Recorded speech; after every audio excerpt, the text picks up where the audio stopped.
হযরত ইব্রাহিম ইবনে Adham রহমতুল্লাহ আলাইকে প্রশ্ন করা হলো, আমরা দোয়া করি, আমাদের দোয়া যে কবুল হয় না। তিনি বললেন, তোমাদের দোয়া কবুল না হওয়ার পিছনে 10টি কারণ। প্রথমত হলো, তোমরা আল্লাহকে চিনো কিন্তু আল্লাহকে মানো না।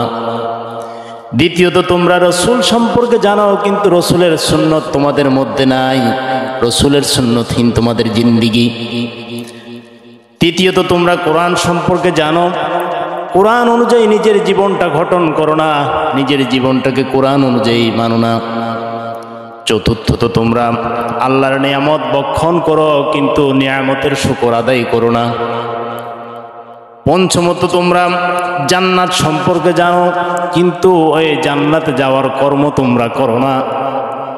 ষষ্ঠ, তোমরা জাহান্নাম সম্পর্কে জানো কিন্তু জাহান্নাম থেকে বাঁচার কোনো চেষ্টা করো না।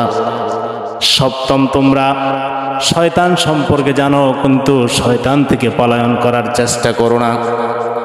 এজন্য ভাইরাম, মৃত্যু সম্পর্কে আমরা জানি, মৃত্যুর সম্পর্কে জানার পরও মৃত্যু নিয়ে আমরা মরার আগে মরার চিন্তা করি না। মৃত্যু হয়ে যাবে আমরা এটা জানি নিশ্চিত, এরপরও মৃত্যু নিয়ে কোনো ফিকির নাই। এরপরে তিনি বললেন, নবম যেটা, সেটা তোমরা বহু মানুষকে দাফন করলা কিন্তু দাফন করলে তুমি এরকম দাফন হবা, এই দাফন থেকে তুমি কোনো শিক্ষা অর্জন করো না।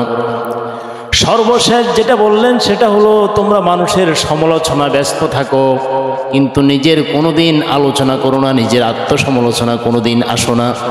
খালি মানুষের সমালোচনা, কিন্তু একবার যদি আমরা নিজের আলোচনা করতাম যে আমার কোরআন ঠিক নাই, কোরআন শুদ্ধ পারি না, নামাজ সহি শুদ্ধ হয় না, আমার ভিতরে যে ইমানদারের যে গুণ সেগুলা থাকা দরকার, মানুষের খারাপ নিয়েই আমি সবসময় ফিকির করি। কিন্তু এজন্যে উনি বললেন, তোমাদের 10 কারণে তোমাদের দোয়া কবুল হয় না। এজন্য ভাইরা, আসুন আমরা সকলে দোয়া কবুলের জন্য আল্লাহর কাছে বেশি বেশি চাইব।